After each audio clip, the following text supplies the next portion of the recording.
Welcome everybody to yet another incredible AI advancement shared with us by Google Research. Prompt-to-prompt image editing with cross-attention control. Put simply, it's diffusion model image editing via natural language or text. Historically, when you generate images with something like Stable Diffusion, you will probably take some prompt and generate hundreds of examples until you find one that you like. And even then, there might be some small things that you wish you could change or maybe take from one image and put it in the other one. But unfortunately, any slight change in prompt or seed will likely result in a vastly different image.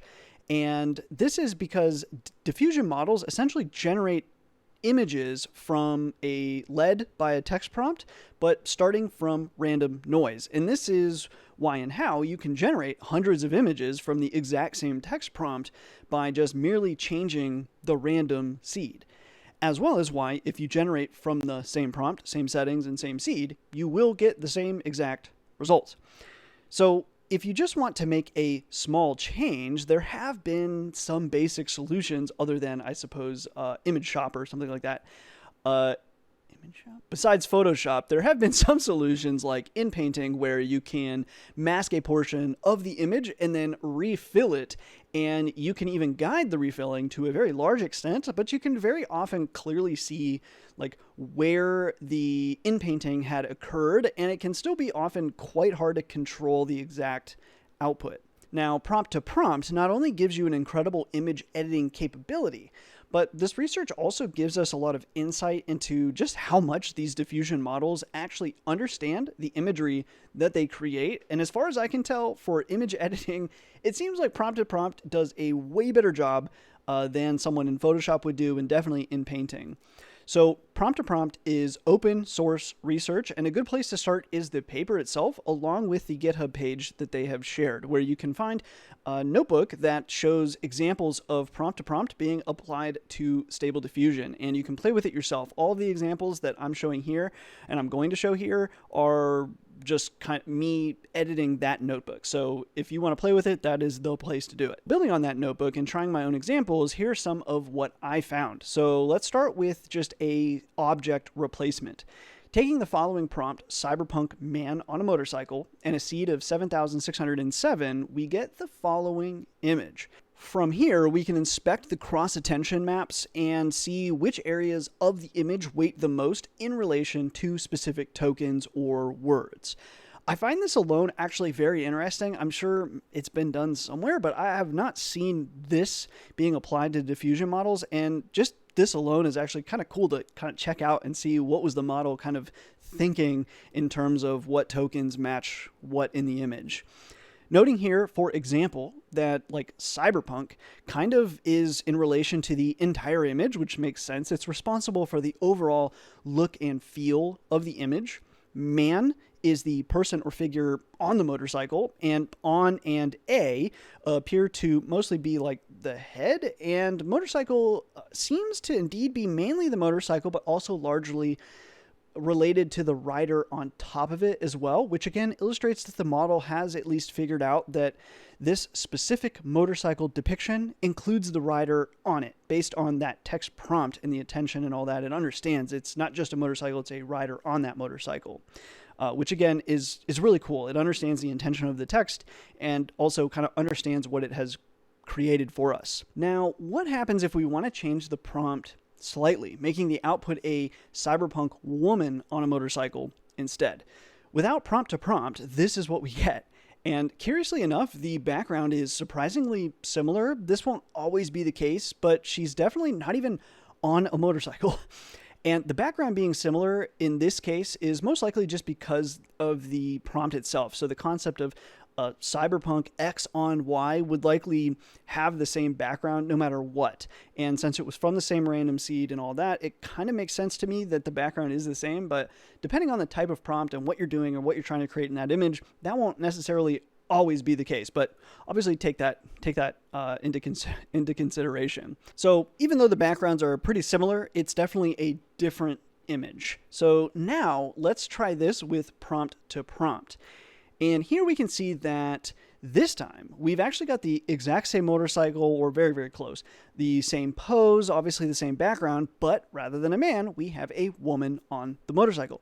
Notably, too, even though the jacket has changed to be a more feminine, I guess, jacket, the kind of halfway open jacket style remains. And the helmet is pretty similar, and a lot of the other details are just very similar, which is just cool to see. It's just kind of nerdy thing, I guess, but it's cool. But also, it's cool because it worked. We were able to just simply swap out man for woman and edit with natural language, and it just simply worked. And that is just so cool to me. So, not all single word switches need to be so basic. So since cyberpunk, for example, is the overall look and feel for that entire image, as we've seen from that cross attention maps, what might happen if we change the token for cyberpunk? So for example, what if we changed cyberpunk to steampunk? What we get here is a very different background, clothing style, though again, still note that kind of half open jacket situation again. And the motorcycle is very similar, but it's more steampunky looking. And the placement of the motorcycle, the rider, and the overall kind of just structure of the image is all very similar, if not the same, I would say. And again, it's just so cool to me that this works. I can't get over this, because without that prompt and without using prompt to prompt here, the result would be a vastly different image. So, for example, we can try another stylistic word change from cyberpunk to baroque. And again, this time we have an even more similar image with just a stylistic change. Again, I really enjoy how much the style has changed, but the overall image, the structure, the placement of things, it's all basically the same. We still have buildings in the background that are structurally similar too. He's on like a similar-ish type of street. Anyway, it's just cool.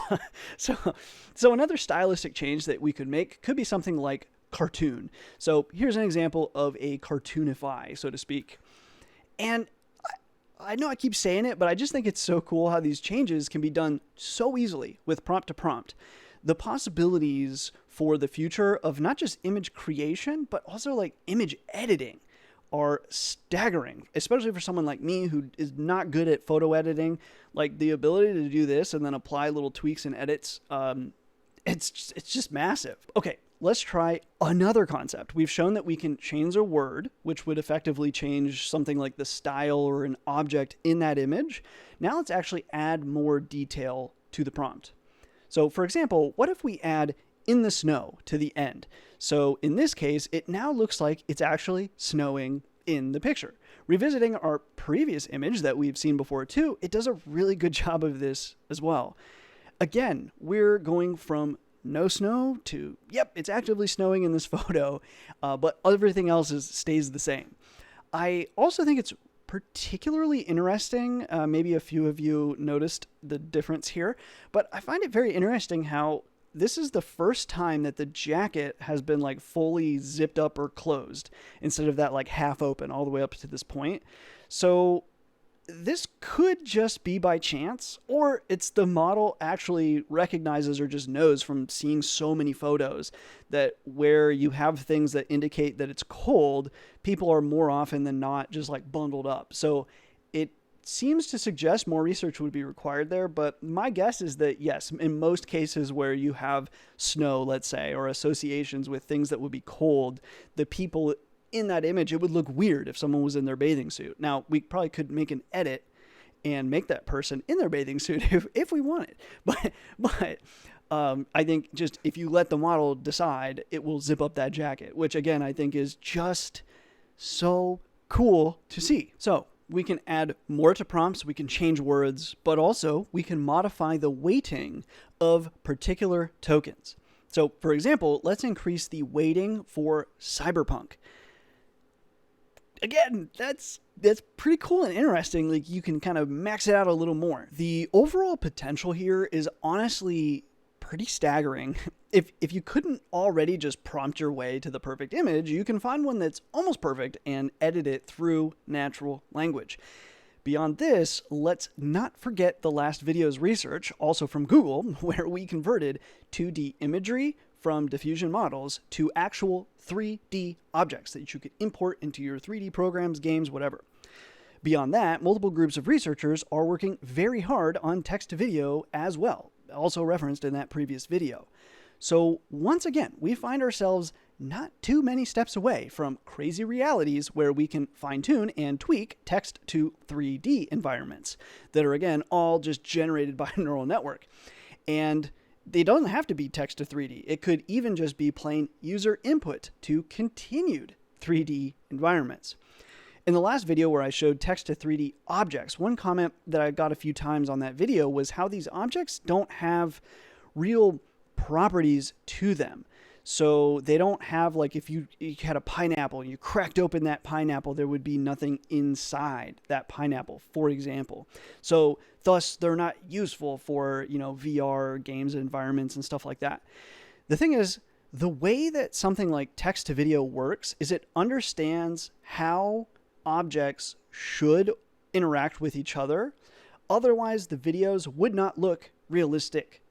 So this, again, is a major shift that I think is coming for like 3D, VR gaming, etc. We simply won't be assigning rules to objects like we have always done, which is always faulty. An AI will come up with and control those properties like physics and what's inside. If you happen to crack open that pineapple, what would be inside, or just the very capability that you could crack open that pineapple. That would be controlled by an AI, the neural network that is generating the rest of that video feed. Now, I know some of you are sitting back thinking that's absurd science fiction or that's 50 years away, but it is not. In fact, we've actually done something very similar to that on this channel based on NVIDIA research with GANs, where we taught an AI not how to play Grand Theft Auto 5, although we've done that too, but instead to actually be the Grand Theft Auto 5 for us as players and humans to play within. And again, the output was nothing more than an image generated from the model, which simply reacted based on keyboard presses and previous frames. And this worked.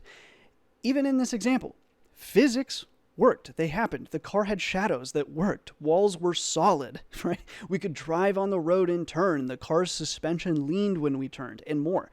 These were not things that we coded or attributes that we added. They were simply merely visual choices that the model made in response to the keyboard presses that we made. So we didn't say you can't go through this wall. It was just the neural network understood you can't go through that wall, therefore we're going to make it look like the car stopped and hit a wall. Dare I say that the future of these 3D environments that you can interact with, where the environment and all the rules and everything within it are handled by a neural network, that future is right now.